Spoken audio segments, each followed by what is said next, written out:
Bonjour. Voilà, problème de communication. Problème de communication. Je ne suis pas sûr que ma façon de parler soit comprise complètement. D'ailleurs, de toute façon, on ne comprend jamais complètement l'autre. Hein. Et donc, c'est le fond même du problème. Hein. On a l'impression de parler la même langue, mais on n'est pas sûr de se comprendre. Voilà, alors donc je vais, tout en faisant un effort, comme on dit dans notre discipline de vulgarisation, je vais essayer de parler de questions de langage qui sont quand même, comme on dit, le propre de l'homme, et de la femme évidemment,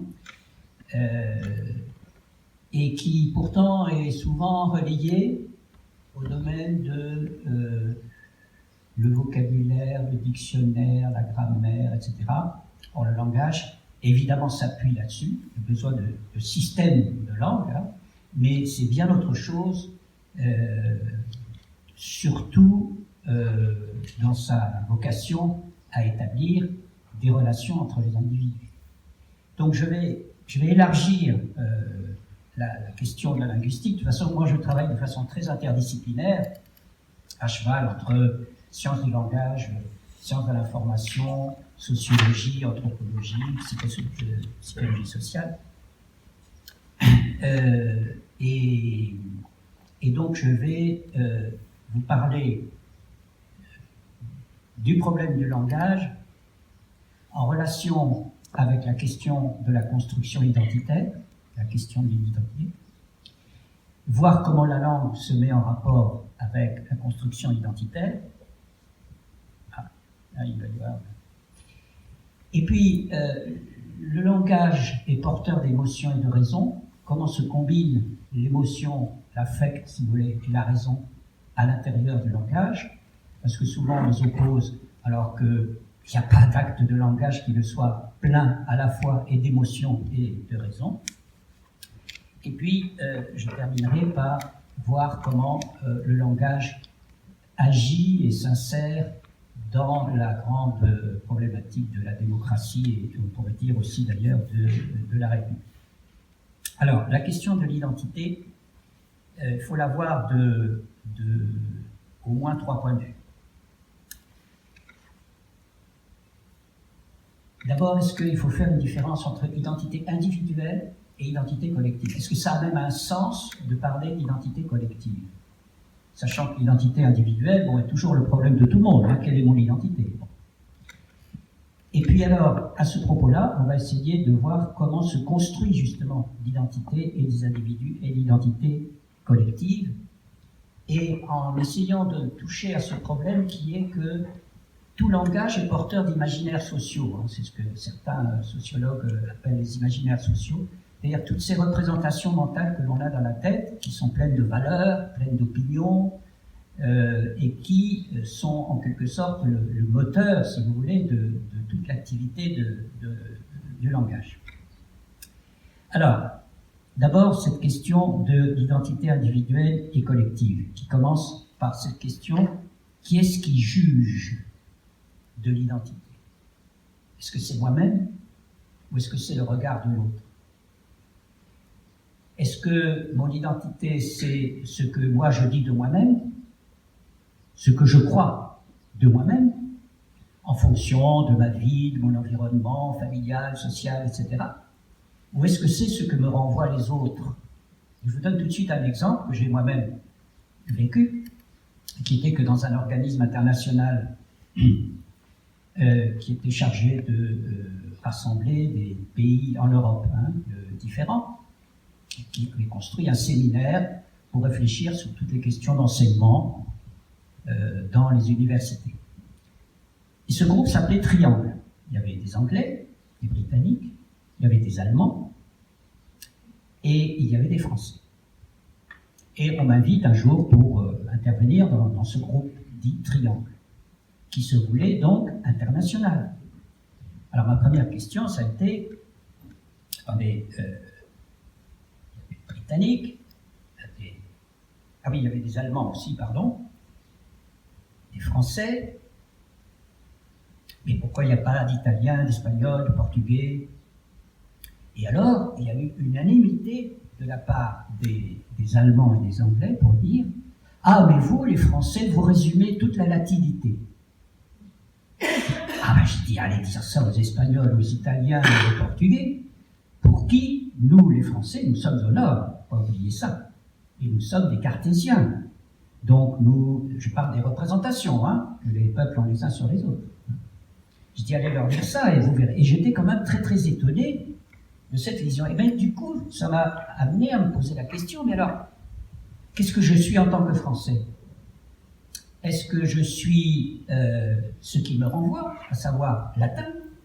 Ou est-ce que si je me regarde par rapport aux Italiens espagnols, je suis plutôt du Nord, ou intermédiaire, ou cartésien, etc.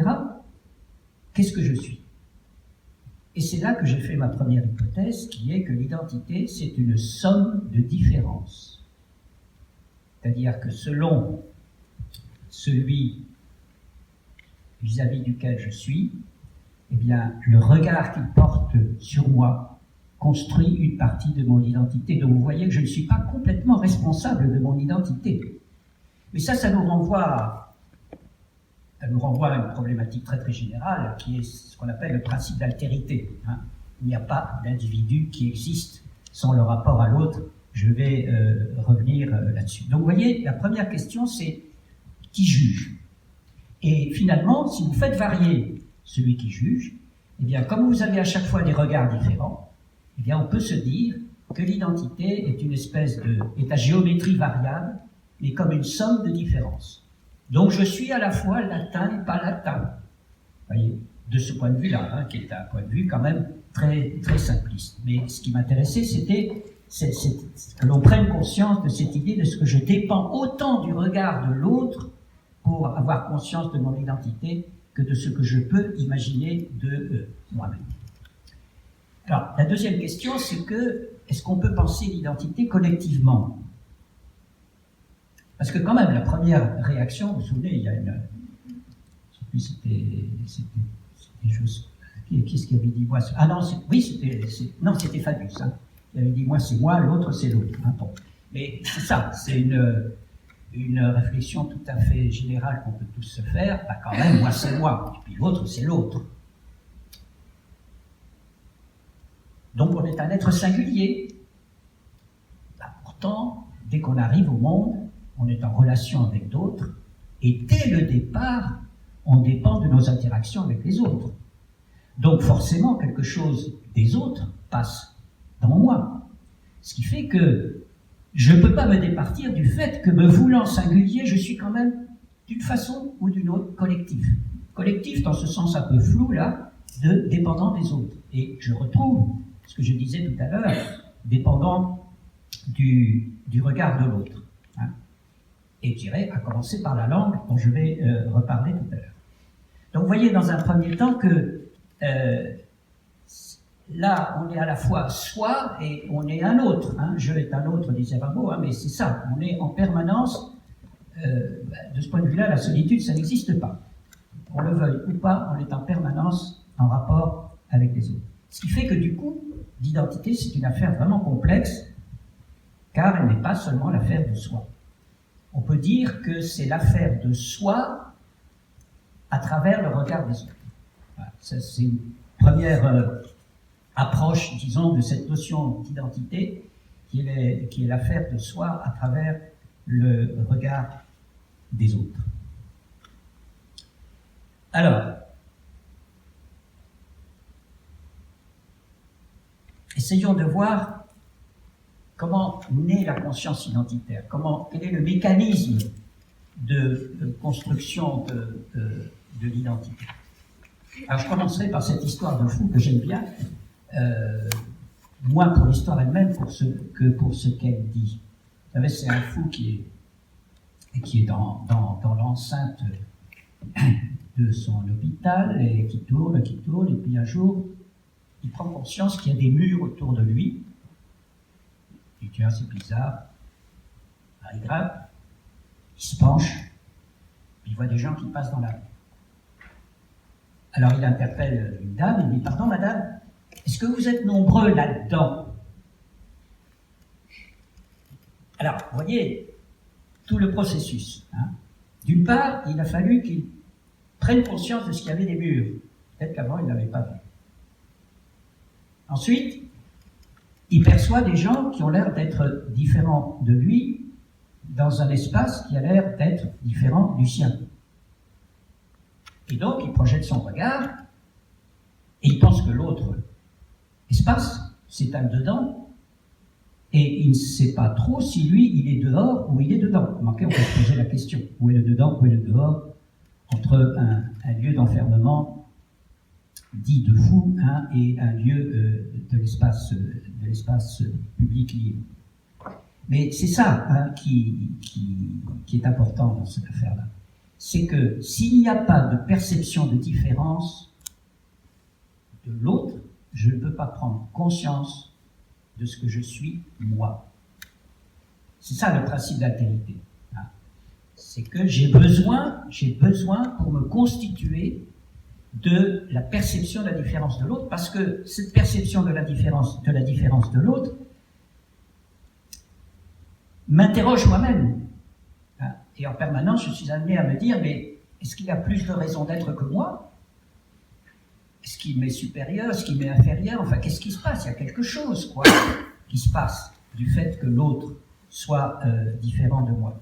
Vous savez, c'est ce qu'on peut appeler le syndrome du persan, hein, dont avait parlé Montesquieu. Hein. Donc, ce voyageur étranger qui va en Perse et qui voit des gens habillés de façon différente, avec des coutumes différentes, et à chaque fois, il se dit, chaque fois qu'il découvre quelque chose de différent, il dit, mais enfin, comment peut-on être persan ? Comment peut-on être persan ? Donc c'est comment peut-on être différent de moi ? Et alors, du même coup, pour essayer de répondre à ça, il se produit en nous deux mouvements. Un mouvement d'attirance vers cette interrogation, vers cette différence qui nous interroge, et un mouvement de rejet. Et tout se joue hein, dans ce rapport constant entre mouvement d'attirance, comme une espèce de force souterraine, si vous voulez. Hein. Pas pour des raisons morales, hein, du tout, mais presque pour des raisons animales, de prédation. On a besoin de saisir l'autre, de maîtriser l'autre, parce qu'il est différent et il nous interroge. Et puis quand même, justement, comme il nous interroge, comme il est différent et comme il échappe à notre maîtrise, on peut avoir des mouvements de rejet, et c'est comme ça que l'on a des jugements négatifs, vous savez, tous les stéréotypes que l'on peut avoir sur les étrangers, les rictales, les poches, etc., etc. Donc, l'identité se construit dans ce jeu constant d'attirance et de rejet qui fait que la relation est totalement paradoxale. Parce que, vous voyez, pour résoudre ce problème de la différence, soit je vais vers l'autre et je l'attire à moi pour l'assimiler le plus possible à moi-même, mais s'il devient moi-même, il n'y a plus de différence, donc je ne prends plus conscience du moi-même. Ou bien, au contraire, le mouvement de rejet, qui peut aller jusqu'à l'élimination de l'autre, voire le génocide, mais s'il n'est plus là, il n'y a plus de différence, donc je ne peux plus prendre conscience de moi-même. Donc c'est cette relation paradoxale que nous vivons, dans laquelle nous sommes en permanence, hein, et qui rend cette question de la construction identitaire si difficile à pouvoir à la fois maîtriser et expliquer, et qui nous montre que, évidemment, elle n'est jamais stable, elle n'est jamais définitive. Cette relation, à cause de cette relation paradoxale. Alors, ça pose le problème de la constitution du nous quand on le voit de façon collective, hein, c'est-à-dire ce même problème d'attirance-rejet, vous voyez, dans cette relation paradoxale, si on la voit de façon collective, qu'est-ce qu'il y a comme réaction du groupe ? Prenons le terme groupe très très général. Il peut y avoir la première réaction qui est le repli du groupe sur lui-même. C'est ce qu'on appelle, vous savez, la force de clocher. C'est un terme qu'on utilise beaucoup en linguistique pour analyser les dialectes, les langues, etc. À un moment donné, un groupe se sentant menacé se replie sur lui-même. C'est de là que naissent tous les régionalismes, hein, les Basques, les Bretons, les Catalans, etc., et qui peuvent aller jusqu'à des scissions, hein, Et ce que l'on trouve aussi, c'est pas pour rien hein, que dans les partis, il y a des sous-courants, des sous-sous-courants, des petits groupes à l'intérieur, des partis, des syndicats, etc. Parce que vous avez ces moments de repli sur soi parce qu'on se sent menacé par l'idée de l'autre, parce qu'on se sent menacé par le comportement de l'autre, et on se replie sur soi-même. Ou bien alors, donc, force centripète, si vous voulez. Ou bien alors, au contraire, le groupe a une attitude d'ouverture vers l'autre, et à ce moment-là, il s'ouvre aux influences extérieures. Il va vers les autres. Hein. C'est comme ça que se fait la contamination des langues. Vous savez, les langues, au départ, vous avez des petits villages, des gens qui parlent le sol, qui sont de chaque côté d'une vallée, et puis il y en a qui montent en haut de la montagne, puis ils rencontrent celui de l'autre vallée, et puis ils commencent à essayer de communiquer entre eux, et puis finalement se construit d'abord une espèce de sabir, de collinée, et puis pouf, les deux langues fusionnent l'une dans l'autre, et puis ça devient une autre langue. Hein, bon, c'est comme ça que ça se fait. Dans ces moments d'ouverture et d'influence réciproque. Et puis, évidemment, dans ces moments de rencontre, il peut y avoir des moments où un groupe est dominant par rapport à un autre. Et à ce moment-là, lorsque le groupe est dominant, il essaye d'intégrer l'autre ou de l'éliminer. Et avec des degrés différents. Intégration ou assimilation, vous savez, c'est une grande discussion qui, dans les années 90, avait commencé au Parti socialiste. Hein. Il faut parler d'intégration ou il faut parler d'assimilation?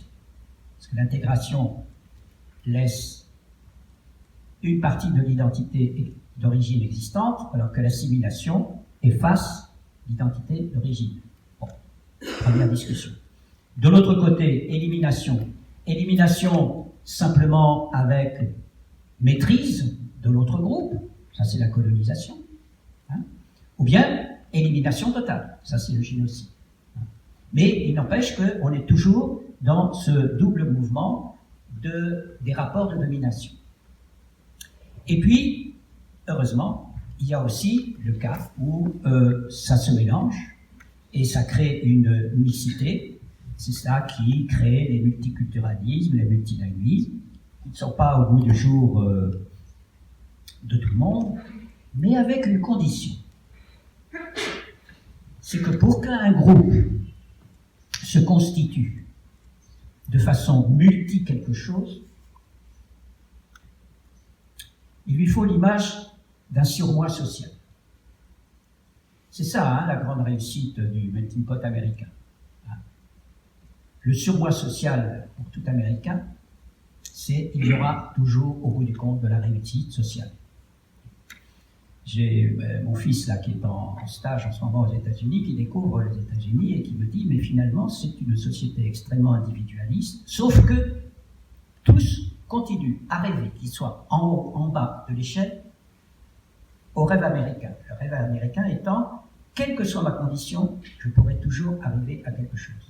Donc ça constitue un surmoi, vous voyez, et qui passe par-dessus toute la diversité des ethnies, des pays, des imaginaires, etc.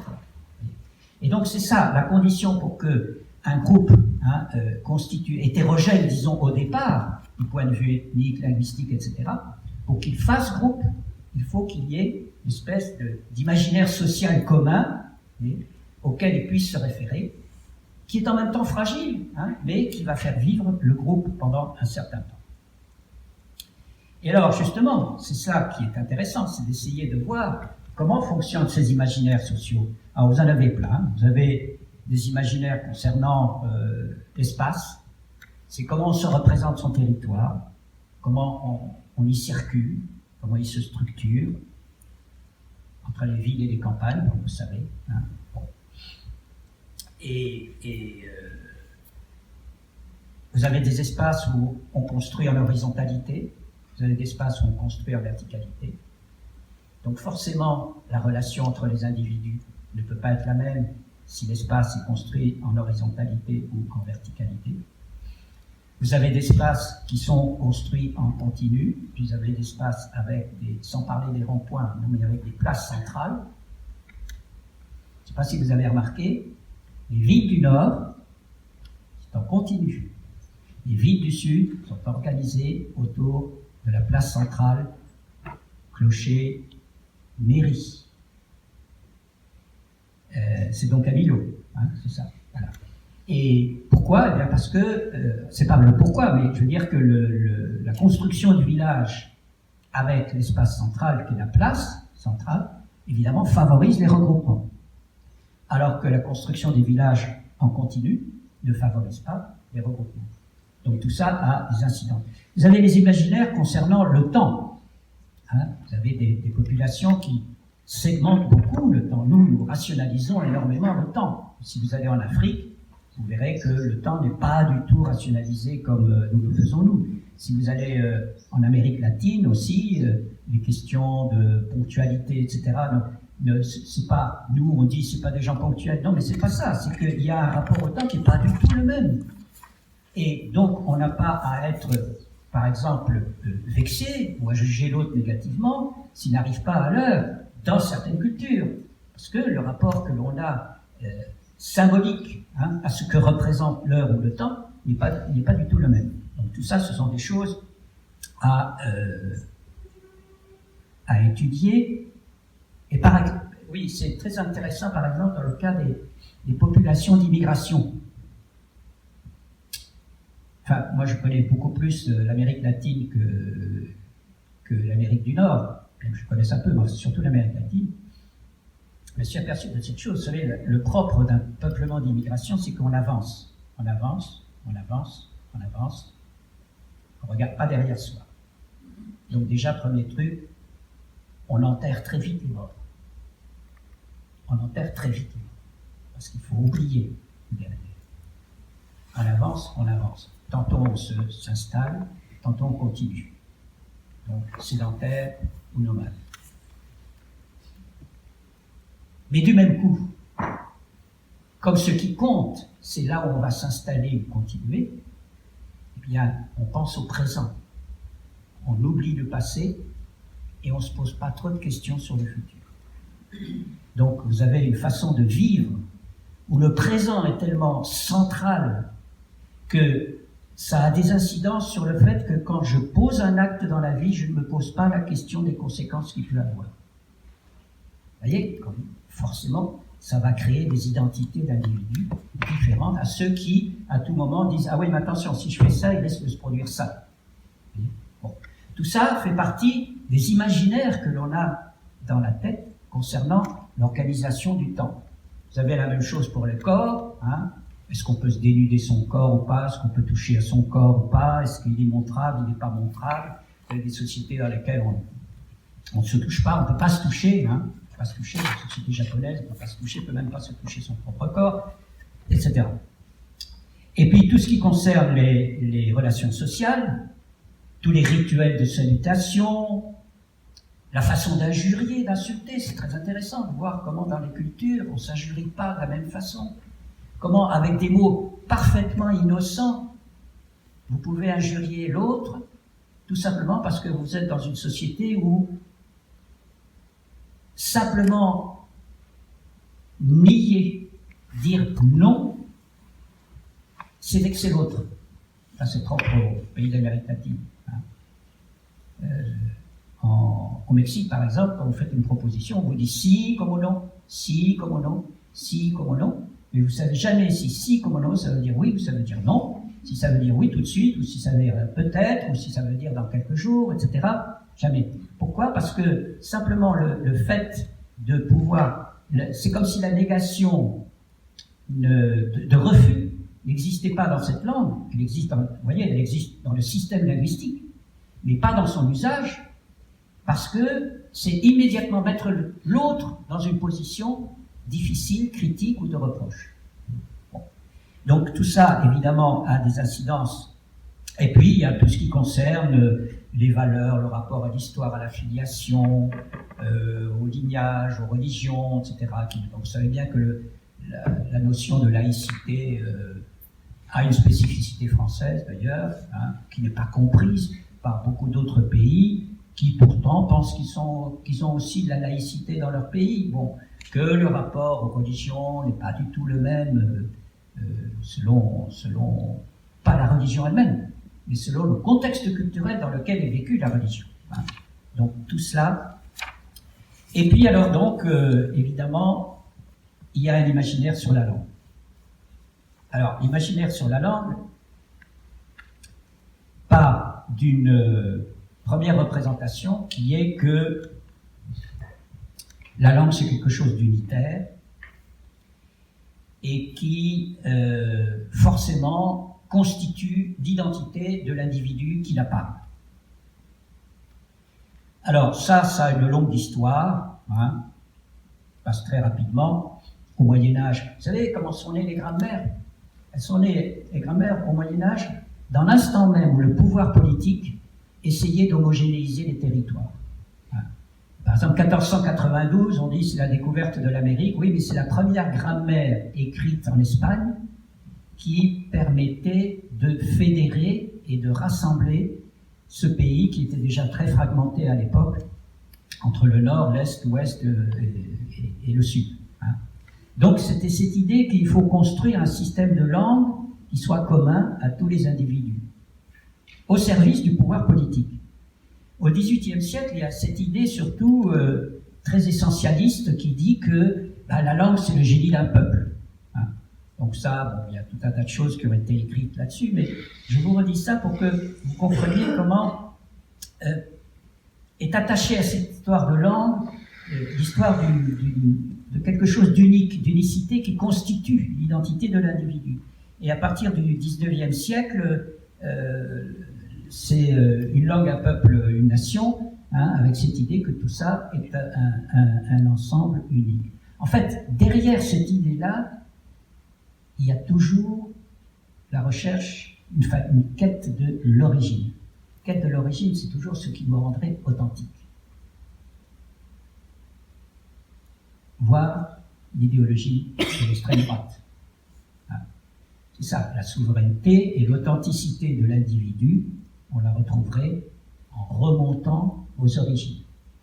Donc on ne sait pas ce que c'est que les origines, hein, parce qu'on ne sait pas jusqu'où il faut remonter. Alors, qu'est-ce que c'est que la langue? Est-ce que la langue, c'est comme on dit la langue de Molière, de Tante, de Cervantes? Est-ce que la langue, c'est la langue des philosophes, des poètes? Est-ce que la langue, c'est la langue des politiques, des publicitaires, des journalistes?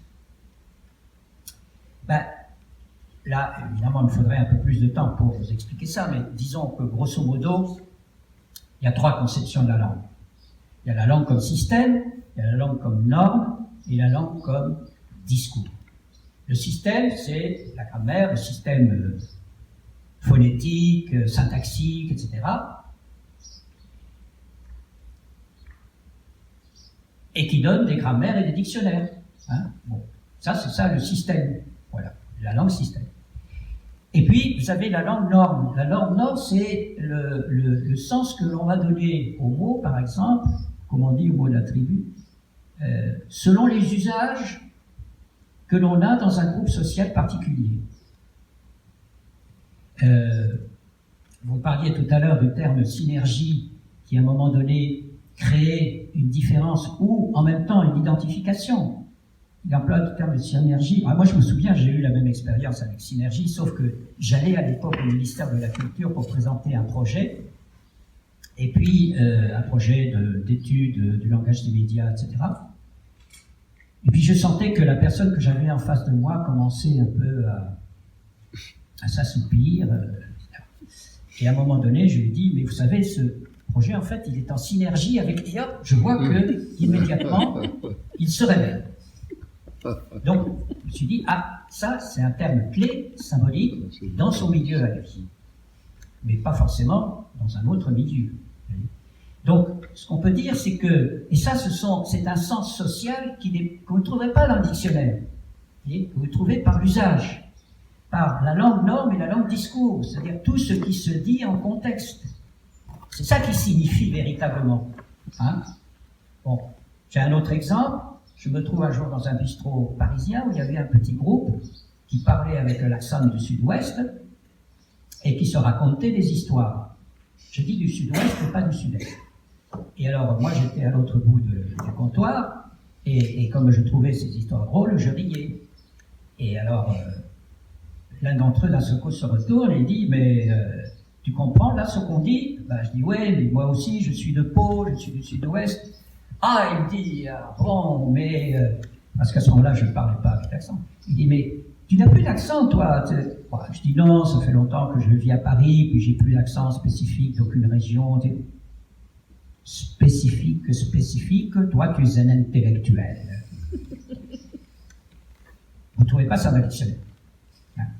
N'empêche que pour ce groupe-là, d'appartenance pour moi inconnue, je ne sais pas trop, hein, il y avait un usage social, un sens social de ce mot spécifique pour lui, vous voyez, comme histoire de synergie pour l'administratif du ministère de la Culture. Donc c'est ça, vous voyez, quand je dis que... Et alors c'est pour ça que ça m'amène à dire qu'il faut dissocier langue et culture, c'est un peu provocateur. Bien sûr que la langue, c'est quand même ce qui fait lien du fait qu'on parle la même langue, hein. Mais, et puis qu'on peut l'afficher à un moment donné, hein. C'est le cas des Québécois, dans le contexte canadien, anglophone. C'est le cas des Catalans, dans le contexte espagnol de la langue castillane, etc. Bien sûr, ça dit quelque chose, hein, d'une communauté. Mais ce qui se joue véritablement pour cette question de relation avec l'identité et la culture dans laquelle vivent les gens, c'est les façons de parler, c'est les manières de parler. Et finalement, même à la limite, ces enfants d'immigrés qui se trouvent dans une classe avec des langues différentes et qui quand même arrivent à communiquer entre eux, évidemment ça passe par tout un tas de canaux, mais c'est dans les manières d'être, les manières de parler, hein, et quand on peut se comprendre par la langue, c'est encore mieux, c'est dans les manières de parler que se constituent véritablement tous les éléments d'ordre culturel. Parce que sinon, qu'est-ce que ça voudrait dire? Ça voudrait dire que les Belges, les Québécois, les Français et beaucoup de pays d'Afrique et du Maghreb, sous prétexte qu'ils utilisent la même langue, qu'ils parlent la même langue, ils auraient la même culture. Or, on sait bien que non. On sait bien que non. Que culturellement, ce sont des pays différents. Donc, c'est pas la langue, vous voyez. C'est les manières de manier la langue, hein, de la mettre en scène. Vous êtes dans un univers de théâtre, tout acte de langage, toute façon de parler est toujours une mise en scène du langage. Et cette mise en scène, elle charrie avec elle tout un tas de choses. Et donc, c'est ça qui fait que la culture est à travers des manières de parler qui portent des manières de penser, qui portent des imaginaires sociaux. Et puis même, je dirais, vous savez, il y a des écrivains, ils ont fait les écrivains étrangers, vous savez, qui finissent par écrire en français. Comme par exemple l'académicien Bianchiotti. Bianchiotti, il avait une réflexion que j'ai trouvée très pertinente. Il était chez Pivot un jour et il dit ah, regardez, le français c'est une langue merveilleuse parce que vous dites le fond de l'air est frais et vous découvrez que l'air a un fond. Ben, c'est ça. À la fois, vous voyez, il écrit en français, il doit y avoir des imaginaires attachés à sa propre langue culture, mais en même temps, il se met dans l'imaginaire de la langue culture, enfin du discours, parce que nous appelons le discours, du discours français, voyez, et il en fait un mixte, hein, qui donne une identité particulière à son écriture. Alors, donc, petite conclusion là-dessus, sur l'identité dans notre modernité. Je commencerai par cette grande question, y a-t-il une identité européenne? Donc, il faut se poser la question, est-ce qu'on a les mêmes habitudes comportementales, les mêmes habitudes de comportement entre français, anglais, allemand, espagnol, italien, autrichien, polonais, etc., dans nos goûts, dans nos façons de manger, la façon de structurer l'espace, la façon de structurer le temps. Est-ce qu'on a les mêmes sensibilités, les mêmes papilles gustatives? Est-ce qu'on a le même œil esthétique? Est-ce qu'on a les mêmes modes de raisonnement? Il y en a qui sont à raisonnement plus pragmatique, d'autres à raisonnement plus théorisant, d'autres qui sont plus narratifs, ils aiment bien raconter, décrire, mais d'autres qui sont plus explicatifs, ils aiment bien argumenter. Est-ce que nos systèmes de valeurs sont les mêmes? Est-ce que nous avons les mêmes rapports à nos croyances, à nos religions? Ce que je disais à propos tout à l'heure de la laïcité. Est-ce que nous avons la même conception de la chose éducative? C'est pour ça qu'il faut s'élever contre tous ces palmarès et ces enquêtes internationales qui sont d'une absurdité totale, si l'on veut bien prendre en compte le fait que éduquer, c'est pas simplement transmettre 2 et 2 font 4, mais que ça passe par le tissu social des imaginaires sociaux et de la façon que l'on peut avoir de concevoir cette transmission. Donc, évidemment qu'il n'y a pas d'identité européenne. Avoir un projet politique européen, c'est autre chose. Sauf quand, et rappelez-vous ce que j'ai dit au début, la différence, attraction et rejet, sauf quand s'oppose quelque chose qui se présente comme une identité totalement différente. Et dès que l'on se met, ou que l'on est mis en face d'une identité dite nord-américaine, par exemple, alors immédiatement, on peut à ce moment-là se dire « Ah oui, mais nous avons une histoire différente, nous avons des traditions différentes, etc. » Et donc à ce moment-là, vous voyez comment ce n'est qu'une construction imaginaire, parce que on peut se trouver quelque chose de commun, les Européens vis-à-vis des Américains du Nord, déjà pas les mêmes que les Américains du Sud, mais en plus de ça, une fois qu'on a fait ça,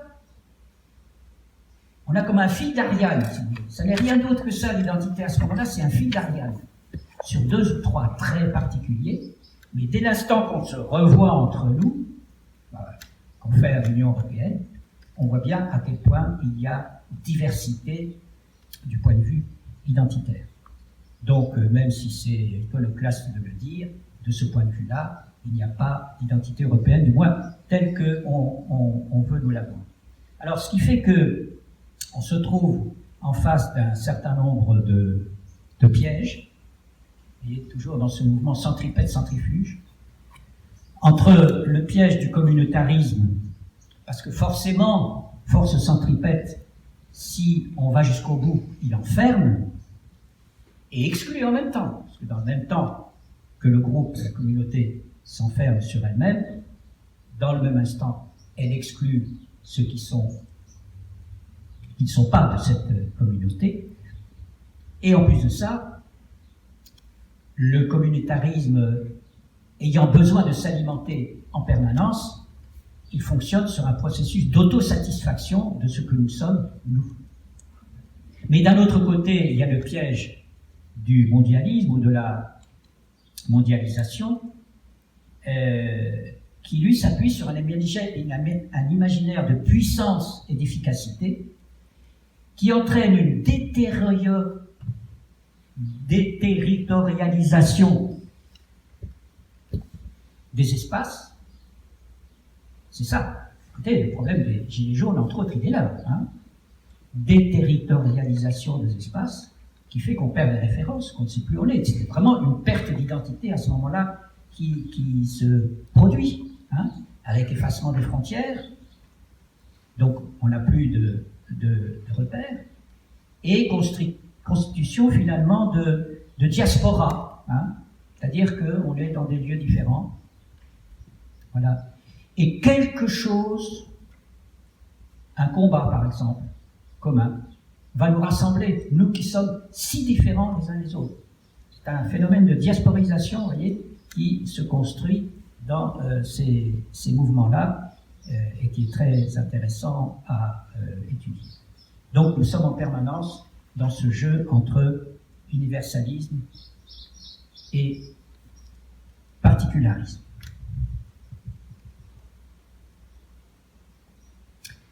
Alors, je voudrais maintenant passer, parce que ça va nous permettre de conclure après sur les problèmes de démocratie, par cette question d'émotion et de raison. C'est-à-dire le fait que tous nos actes de langage sont empreints à la fois d'émotion et de raison. Et que s'il y a une différence, il faut pourtant les relier en permanence l'un à l'autre. Qu'est-ce que c'est que ce rapport entre l'affect et la raison? L'affect, c'est un état qualitatif, c'est-à-dire ce que l'on ressent, qui est d'ordre pulsionnel et qui est en rapport avec la subjectivité de l'individu.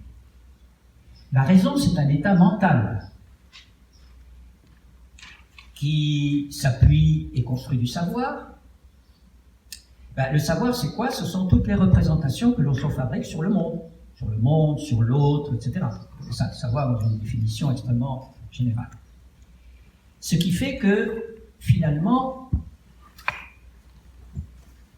on est en permanence dans une articulation entre les deux. Vous voyez, une tarentule, vous savez, les grosses araignées tarentules. Moi, j'avais découvert ça au Mexique une fois, c'est que moi, ça m'a fait peur, ça me provoque une panique terrible.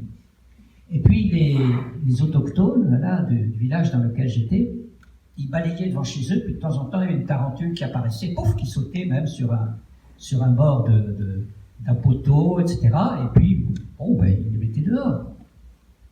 Évidemment, parce que vous voyez qu'il n'y a pas que l'émotion, c'est que la représentation qu'ils ont du fait de leur familiarité avec tout cet environnement tropical, de ces animaux, comme l'histoire du serpent, la phobie du serpent, etc., passe par des représentations.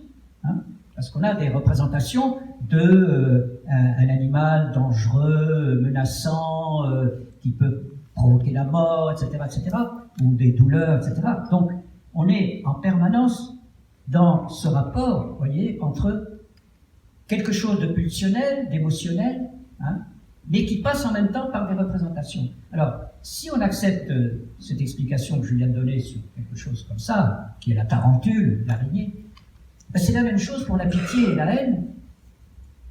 Ce n'est pas vrai que tous les peuples et toutes les cultures ont la même conception de la pitié et de la haine. Et puis quand vous êtes au Yémen, ou quand vous êtes dans des pays, ou en Syrie, etc., où c'est la guerre constante, ou bien quand vous êtes dans des pays où il y a la guerre civile, ou quand vous êtes dans des pays où il y a des mafias, de la criminalité, etc., le rapport, la représentation que vous faites de la pitié et de la haine ne peut pas être la même. Et donc forcément, la réaction émotionnelle que vous pouvez avoir ne sera pas non plus la même. Vous voyez ? Donc, modifier l'émotion, vous modifiez la représentation, modifiez la représentation et vous modifiez l'émotion. Donc les deux sont évidemment liés et ça nous oblige à être humbles de ce point de vue-là et à ne pas considérer que tout le monde doit avoir le même rapport à la pitié, le même rapport à la haine, que le concept de générosité ne peut pas être vu, ni pratiqué, ni conçu de la même façon selon les cultures. En plus, concernant l'émotion, il faut faire une distinction entre ressentir une émotion, exprimer une émotion, exposer une émotion et provoquer une émotion. Ressentir une émotion, bon, c'est la réaction sensorielle, par exemple l'angoisse, la peur, voilà, c'est ressentir l'émotion, angoisse et peur, qui passe toujours par les représentations, hein, mais c'est ressentir l'émotion. Exprimer, voilà, je peux l'exprimer au moment où je raconte un événement dramatique, où je raconte quelque chose qui me passe à quelqu'un, etc. Bon. Mais l'exprimer ne veut pas dire que je la ressens comme je l'exprime, et ne veut pas dire que l'autre, à travers la façon dont j'exprime, va ressentir cette émotion comme la ressent celui qui l'exprime. L'expression d'émotion n'est pas la garantie du ressenti de l'émotion.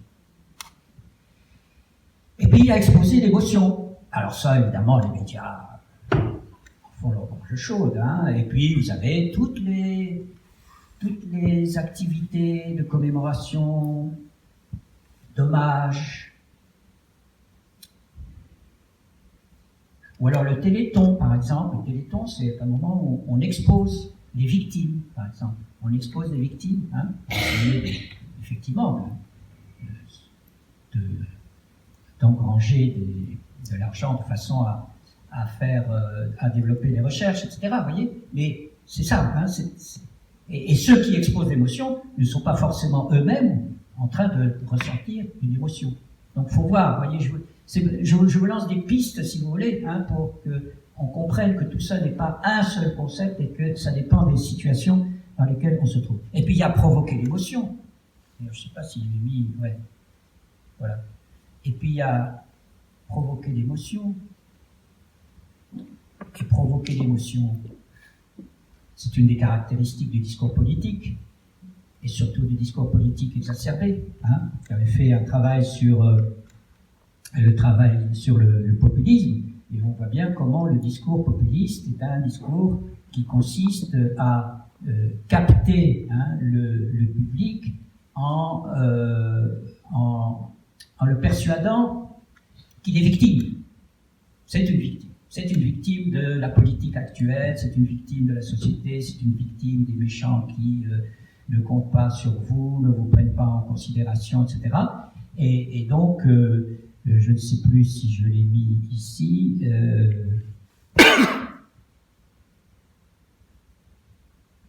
que je l'ai mis ici? Ah oui, ben je le vois après. Sur la question des victimes, je vais revenir là-dessus. Donc, la question se pose de savoir donc, qui est ce nous. Donc, nous, grammaticalement, vous voyez, c'est la différence entre l'analyse du système. Hein. Grammaticalement, c'est un pluriel, mais en fait, le nous, dans son concept, c'est pas un pluriel. C'est pas non plus une pluralité anonyme. Hein. Nous, c'est une espèce de construction fictionnelle qui est un lieu de partage d'une parole, pensée, émotion. Meilleur exemple que je puisse en donner, c'est ça. Hein, nous sommes tous Charlie. C'est-à-dire qu'à un moment vous voyez bien que on ne va pas les comptabiliser. C'est pas un vrai pluriel. Mais si à un moment donné, j'élève symboliquement ce nous, je le construis fictionnellement. En même temps, il a une réalité, mais il a une réalité fictionnelle. Vous voyez, en le chargeant d'une parole, pensée, émotion. Nous sommes tous Charlie et on est censé partager ça entre ce nous. Donc quel est ce nous par rapport au commun? C'est ça, hein, la grande question. Alors, cela dit, il y a des modalités de partage, hein, différentes. On peut partager en présence les uns des autres, hein, par contagion. C'est le cas des supporters. Hein. Par contagion, bon, on est ensemble, on constitue une communauté de rassemblement à dominante émotionnelle, hein, bien qu'il y ait toujours de la représentation et des imaginaires là-dedans. Mais ce qui fait à ce moment-là ce partage, c'est que l'on vit ensemble l'événement. Hein. Donc, l'exemple emblématique, c'est ça, c'est l'exemple des supporters. Maintenant, il peut se produire un partage in absentia, c'est-à-dire que les individus sont séparés les uns des autres, mais ils constituent quand même une communauté virtuelle, parce qu'ils se trouvent devant le même événement, à des endroits extrêmement différents les uns des autres, et pourtant, il y a une communauté dans l'émotion. Si vous vous souvenez, c'est ce petit enfant retrouvé sur les plages de Turquie, à propos duquel le dessinateur Riss a fait un dessin extrêmement provocateur, dénonçant donc tout le phénomène. C'est pas pour analyser le dessin, mais c'est le phénomène lui-même, vous voyez, qu'on se trouve dans n'importe quel pays, quand on est en face de cet événement, à ce moment-là, c'est ça que j'appelle cette communauté virtuelle d'émotions, c'est qu'on peut ressentir, et ça Ça renvoie aussi à cette notion de public diaspora, vous voyez. Parce qu'on est dans des lieux différents, séparés, et n'empêche qu'on peut avoir, de façon extrêmement floue, mais on peut avoir une réaction émotionnelle commune. Et vous avez aussi, toujours in absentia, le fait que vous partagez des valeurs. Et à ce moment-là, c'est en tant que communauté culturelle. C'est le fameux cas des caricatures de Mahomet. Là, j'ai pas pris les caricatures qui ont fait scandale, j'en ai pris une autre, qui était une des unes de Charlie Hebdo. C'est l'histoire, c'est assez compliqué, parce que moi j'avais travaillé ça à propos de l'humour.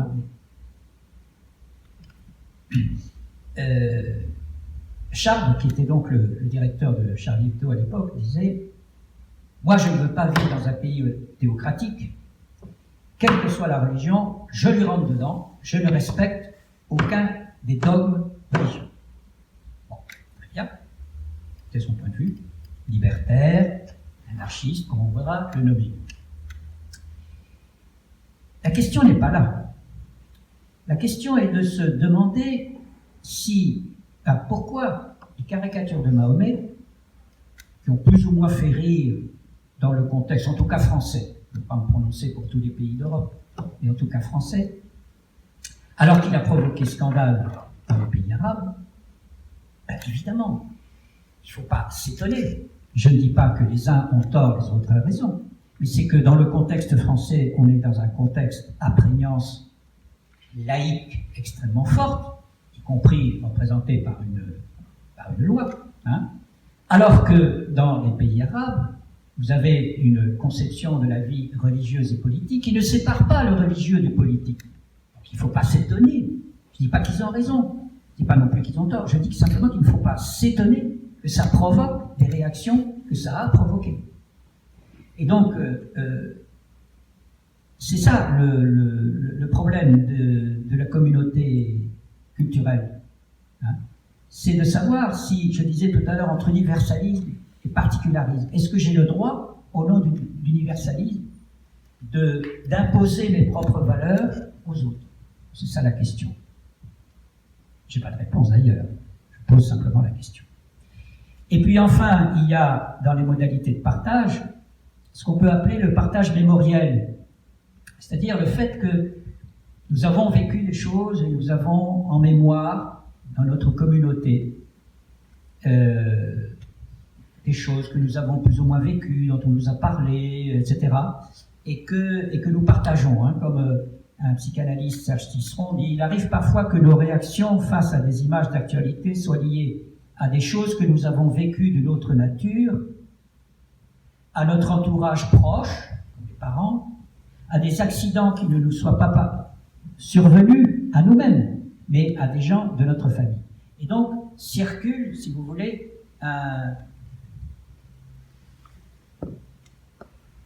dans nos imaginaires, circule cette mémoire de valeurs et de représentations sociales.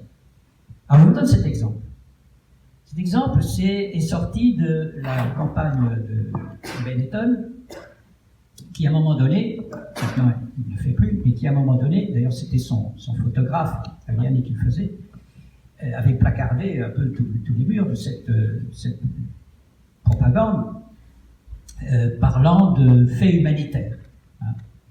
Et des enfants de couleurs différentes qui se tenaient par la main, tantôt très provocatrices, un curé et une bonne sœur qui s'embrassaient sur la bouche, un étalon montant une jument, des choses comme ça. Et puis, cette image-là, la seule à avoir été interdite en France, et pas en Angleterre. On peut se poser la question.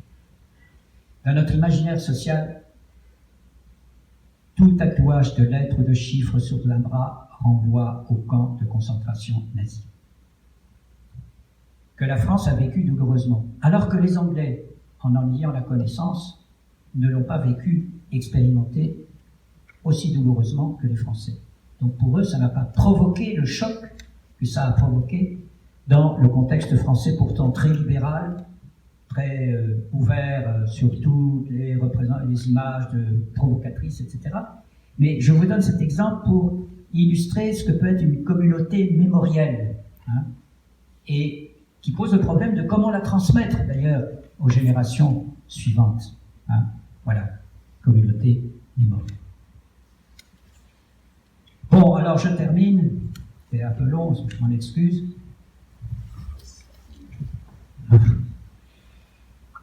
C'est qu'il y a tellement de choses à dire que c'est pas une séance qu'il faudrait, c'est plusieurs séances qu'il faudrait. Et pour réfléchir avec vous là, sur cette question de langage, d'identité et comment ça fonctionne sur le plan politique. Alors d'abord, bien prendre conscience que l'action et le discours politique fonctionnent selon deux logiques. Une logique symbolique. Il faut construire un discours qui définit une idéalité sociale, empreinte de valeur, dans toute une histoire, dans toute une tradition. Et puis, une logique pragmatique qui doit dire quels sont les moyens de gestion pour atteindre cette idéalité sociale. Alors, on peut dire que la logique symbolique définit ce qu'on peut appeler le politique, et la logique pragmatique définit ce qu'on peut appeler la politique. Vous savez, quand on fait la différence entre c'est pas politique, mais c'est les politiciens, etc. En fait, ce qui est derrière ça, c'est ça. C'est le politique, c'est tout ce qui est du côté des valeurs, de la symbolique et de l'idéalité sociale, qui va d'ailleurs définir ce qu'on appelle des régimes politiques aussi. Hein. Et puis, le pragmatique, parce que il faut essayer de réaliser ça, il faut essayer de le mettre en musique, hein.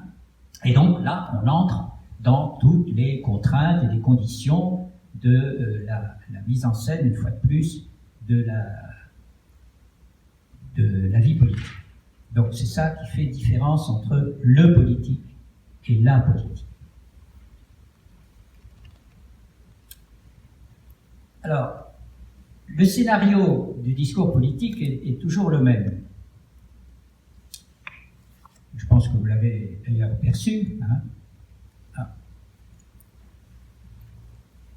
C'est bizarre d'ailleurs, il ne se présente pas comme ça, c'est quand on passe d'un ordinateur à l'autre. Ça se produit souvent. Le scénario est toujours le même. Il consiste en 3 temps. Je le dis de façon très, très générale. Il faut dénoncer un désordre social, c'est-à-dire, quel que soit l'homme politique, quel que soit son bord, etc., évidemment, il dit ce qui ne va pas. Il faut dire ce qui ne va pas. Hein. C'est donc dénoncer un désordre social. S'il y a désordre social, c'est parce qu'il y a des responsables de ce désordre social. Donc, il faut désigner les responsables. C'est ça qui crée des clivages. Hein. Bon. Les clivages étant d'ailleurs soit autour des partis, ce qui a été longtemps le cas, évidemment, de la bipolarisation en France entre droite et gauche, ou ça peut être le cas qui monte dans le discours populiste, qui peut être les élites, les citoyens, les politiques, les usagers de la vie civile, etc. Hein. Mais il faut qu'il y ait... Alors ce responsable, ça peut être un parti, ou ça peut être une espèce de fantasmatique, hein, comme on l'a connu à l'époque de la guerre froide. Il y avait le capitalisme d'un côté, le socialisme de l'autre, etc. Mais enfin, vous voyez, ça crée un clivage, hein, et on désigne quels sont les responsables. Et puis, évidemment, il faut proposer un projet réparateur de tout ça. Hein. Donc c'est là-dessus, c'est sur ce scénario de base, si vous voulez, que vous allez trouver tous les discours politiques, qu'ils soient de droite, du centre, de gauche, etc. Hein. Tous fonctionnent de la même façon. Et avec, en plus, en permanence, cette espèce de moteur, hein, qui anime ce scénario, qui est le moteur de la persuasion. Le politique, c'est par définition des rapports d'influence et de persuasion. Parce que j'ai besoin de l'eau, enfin, sauf si je suis dans un régime totalitaire. Hein. Bon, là, à ce moment-là, ou dictatorial ou totalitaire, où j'amène les tanks dans la rue, etc. Mais si je suis dans un régime républicain démocratique, j'ai besoin de persuader, j'ai besoin de l'autre hein, pour exister et pour être au pouvoir. Donc, tout discours et toute action hein, est empreinte de ce mouvement d'influence et de persuasion. D'un côté. De l'autre côté, l'opinion.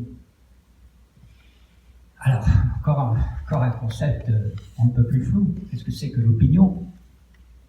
Alors, ce qu'on peut faire en observant comment on parle de l'opinion, on peut la définir finalement essentiellement de deux façons. Soit elle se construit de façon réactive, soit elle est assignée. J'explique. Elle se construit de façon réactive, par les manifestations, par les conversations entre les individus, hein, dès l'instant que ces individus se groupent, parce que, comme dit Foucault, on touche quelque chose de vital, de moral chez les individus. Vous voyez, je pense que fondamentalement, voyez, ce qui est à l'origine à la fois et le moteur du mouvement des Gilets jaunes, qui s'exprime par le perte de pouvoir d'achat, les taxes, etc. Mais ce qui est en dessous, c'est ce qui est touché sur le plan vital et moral, qui est l'inégalité. L'inégalité est quelque chose d'absolument insupportable. Dans ce contexte culturel qui est le nôtre, hein, parce que la notion d'égalité, par exemple, dans l'Amérique du Nord, aux États-Unis, n'est pas du tout vécue de la même façon, à cause de ce rêve américain dont je vous parle. Donc, vous voyez, ça touche quelque chose de vital, parce que ça renvoie à la question identitaire, quoi. Une fois de plus, qui je suis et comment est-ce que l'autre me renvoie l'image de que je suis un petit, alors que je ne suis pas plus petit qu'un autre. Bon, voilà. Donc, l'opinion publique peut exister par réaction.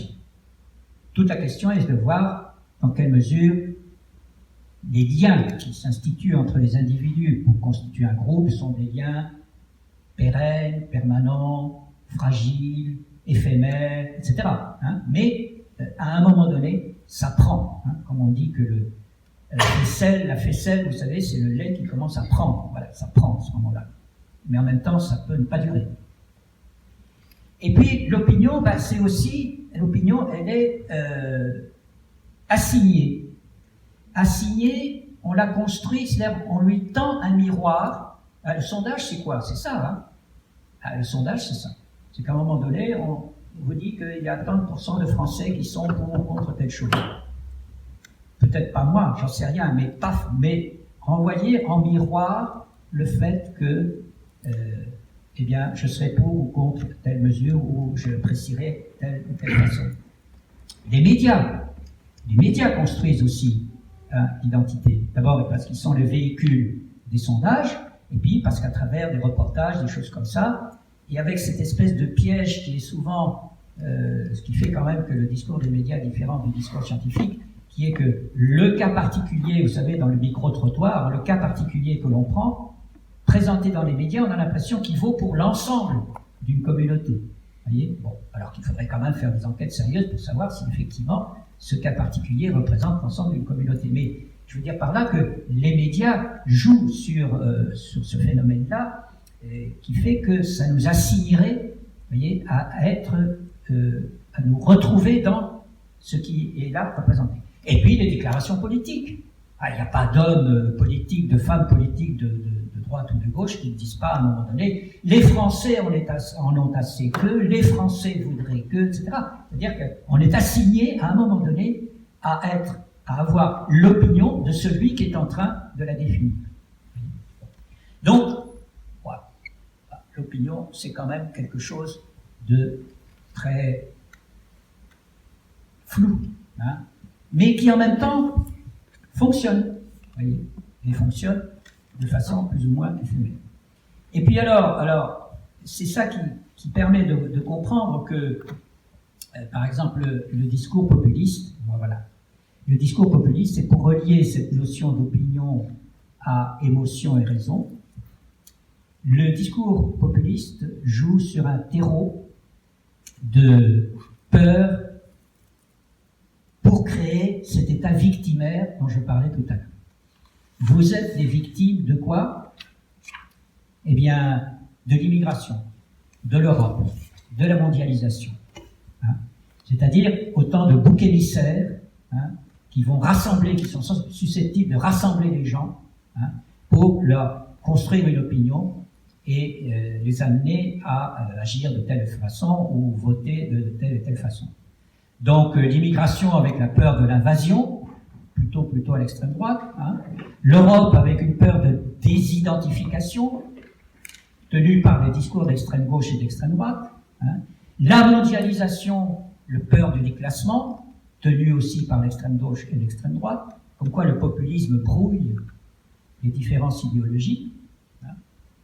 Et puis les peurs sur la sécurité qui créent, vous savez, les peurs sur la sécurité, ça crée toujours des réactions paranoïaques et qui entraînent une demande d'autorité face à tout ce qu'on vous raconte sur les banlieues qui brûlent, les Roms qui volent, l'école, la décadence morale, etc. Et donc, c'est de là que sortent, vous voyez, les effets de fantasmes complotistes et qui créent cette idée que être peuple français, c'est ne pas être l'autre, évidemment, ce qui n'est pas très favorable à la construction de communautés raisonnables. Voilà, et bien écoutez, je terminerai sur cette réflexion générale de savoir qu'est-ce qu'on en fait dans le cadre de la démocratie. Vous savez qu'on parle de démocratie représentative, de démocratie directe, de démocratie participative. Bon, la représentative, on la connaît, c'est le principe fondateur de la démocratie quand même. Savoir que la souveraineté s'exprime par la délégation de pouvoir, à laquelle il faut toujours ajouter quelque chose. Parce que le pouvoir que l'on acquiert par souveraineté populaire est un pouvoir qui oblige pas à considérer uniquement la majorité, mais à l'étendre aussi à ce qui a été minoritaire, d'une part. Et d'autre part, comme le dit le philosophe Jacques Derrida,